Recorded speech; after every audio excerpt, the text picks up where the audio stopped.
17 अगस्त से बिहार यात्रा की शुरुआत कर रही तेजस्वी यादव पर पीके का हमला, कहा नीतीश कुमार ने झटक दिया और सरकार से बाहर हो गए तो अब जनता की याद आ रही है।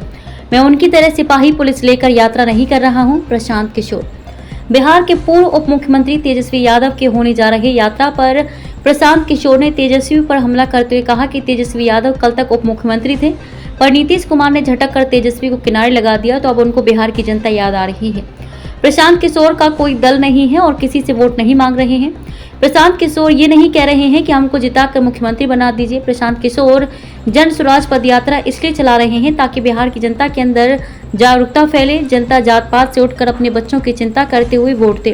प्रशांत आगे कहते हैं कि मेरे और उनके पदयात्रा के उद्देश्य में फर्क है। मैं पिछले 18 महीने से पदयात्रा ही कर रहा हूँ। बाकियों की तरह एक दिन रैली और दूसरे दिन वोट नहीं मांग रहा और न ही तीसरे दिन चुनाव लड़ने की योजना बना रहा हूँ। मैं बाकियों की तरह सिपाही पुलिस लेकर भी नहीं चल रहा हूं। पीके ने सीएम नीतीश कुमार को दी खुली चुनौती, कहा नीतीश कुमार की हिम्मत नहीं किसी गांव में बिना सुरक्षा बल के पैदल चलने की। नीतीश कुमार को मैं खुली चुनौती देता हूं, वो अपने अगल बगल सुरक्षा हटाकर बिहार के किसी एक गांव या पंचायत में पैदल चलकर दिखा दें। नीतीश कुमार में दम नहीं है कि वो किसी पंचायत में बिना सुरक्षा बल के पैदल चल रहे। मैं 18 महीने से बिना सुरक्षा बल के पैदल गाँव में चल रहा हूँ और लोगों को जागरूक कर रहा हूँ कि अपने लिए ना सही अपने बच्चों के लिए जागरूक बनिए। तेजस्वी यादव अभी कल तक उप मुख्यमंत्री थे, वहां से झटक कर नीतीश कुमार ने किनारे लगा दिया, तब उनको जनता का याद आ रहा है। प्रशांत किशोर का कोई दल नहीं है। प्रशांत किशोर वोट नहीं मांग रहे हैं। प्रशांत किशोर ये नहीं कह रहे हैं कि हमको जिताकर मुख्यमंत्री बना दीजिए।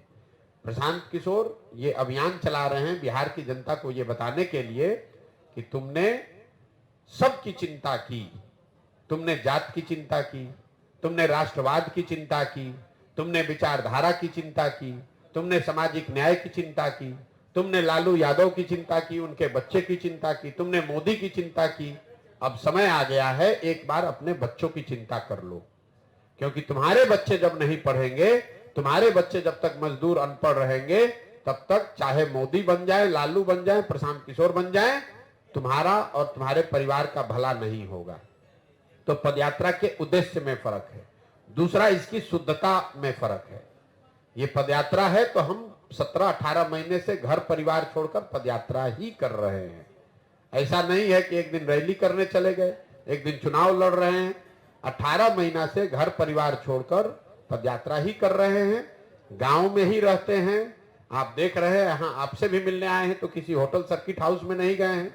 और दूसरा, इस पूरी व्यवस्था में कोई सुरक्षा, कोई सिपाही, कोई हवलदार नहीं है।